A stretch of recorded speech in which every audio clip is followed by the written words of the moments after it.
On a summer night in 356 BC, a man burned one of the 7 wonders of the world to the ground, not for war, not for money, not for any god. He did it for one reason, so that his name would be remembered forever, and his punishment was a law history had never seen. It became illegal to say his name. This is the story of the most spectacular failure in the history of forgetting. Because the ban did not work, his name survived. What got forgotten instead is almost everything else, including the name of the man who rebuilt what he destroyed.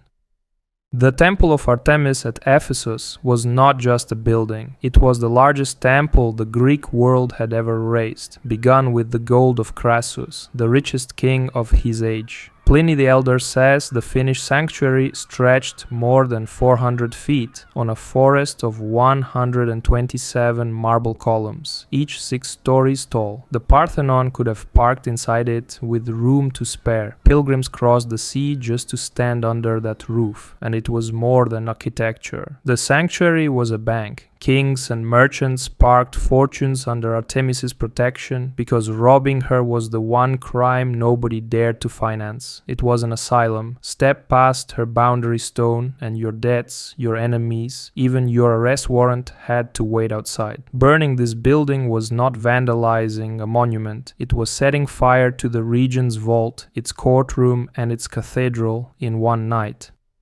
Marble does not burn, roofs do. Above those stone columns sat a lid of cedar beams, oiled and ancient, and around the sanctuary hung centuries of offerings, cloth, oil, painted wood. On that night in 356, a fire started low and climbed. By the time the roof caught, the temple was a chimney. By morning, the wonder of the world was a colonnade of cracked stumps standing in smoke. The city did not have to hunt for a culprit. A local man was seized, and Roman writers say that under torture he confessed calmly to the strangest motive on record. He burned the Temple of Artemis so that his name would be known to the whole world. History records nothing else about him. No trade, no family, no face. So Ephesus reached for a punishment it considered worse than death, not execution, deletion. The city decreed that his memory be abolished. His name was never to be written, never to be spoken. Officially, from that day, the man had never existed.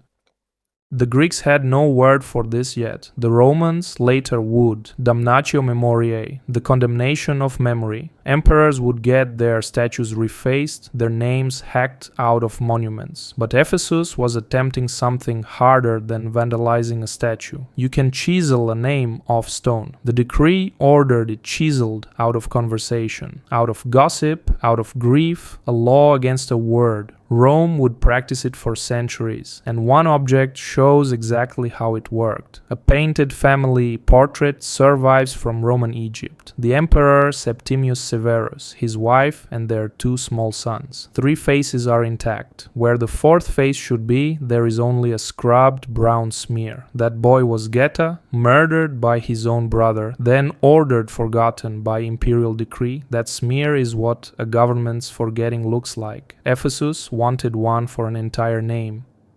Almost every modern telling of this story adds one detail, that speaking his name carried the death penalty. Here is the uncomfortable truth. The ancient sources never say that. The oldest surviving account says only that the city decreed his memory abolished. The execution clause was bolted on centuries later by storytellers who felt the tale needed sharper teeth. Even the ban on his fame ended up exaggerated for fame. And the decree had a flaw the Ephesians could not fix. A ban on a name is also a list, with exactly one name on it. A historian named Theopompus, born in the very years the temple burned, wrote the story down, name included. 4 centuries later, a Roman anthologist copied it from him. Every telling since, including the one in your ears, descends from that single act of disobedience.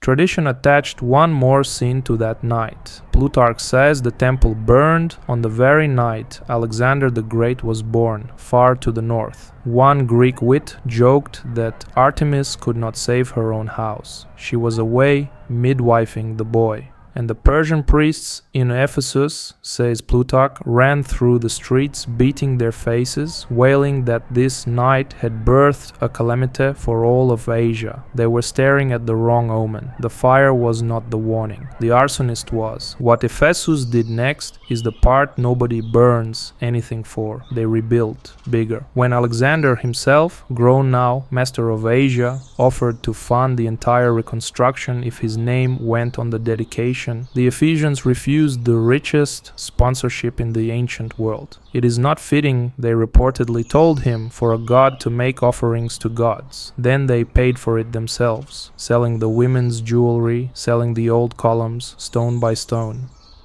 And the architect of that new wonder, the man who actually deserved the immortality. The ancient sources cannot even agree what he was called. Strabo writes Herostratus. Vitruvius insists on Dinocrates. Pliny spells Dinocrates. History kept the arsonist's name letter perfect for 24 centuries and smudged the builders into contradictory fragments. The ledger of memory does not pay out by merit. The Greeks eventually did the only thing left. They turned him into a common noun. Herostratic fame, glory bought with a torch. Ancient satirists were already sneering at his imitators. Every century since has minted new ones. The name the law tried to delete became a word other people get insulted with. That is not immortality, it is taxidermy.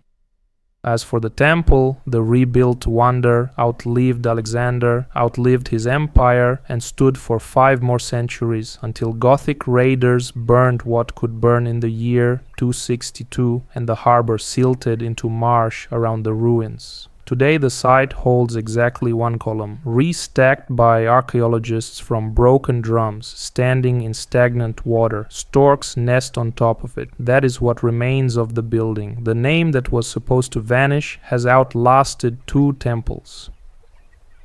Which leaves the question Ephesus was really asking, and the one we still cannot answer. The city bet that fame could be starved, that attention withheld is attention destroyed. They lost because memory does not obey decrees, it obeys stories, and an unknown man burning the most beautiful building on earth for no reason at all is simply too good a story to kill. He discovered an exchange rate that has never been revoked. Destruction converts into attention, and attention compounded over centuries becomes memory. Every age since has lived in the economy he opened, where burning something down is still the cheapest way to buy a name.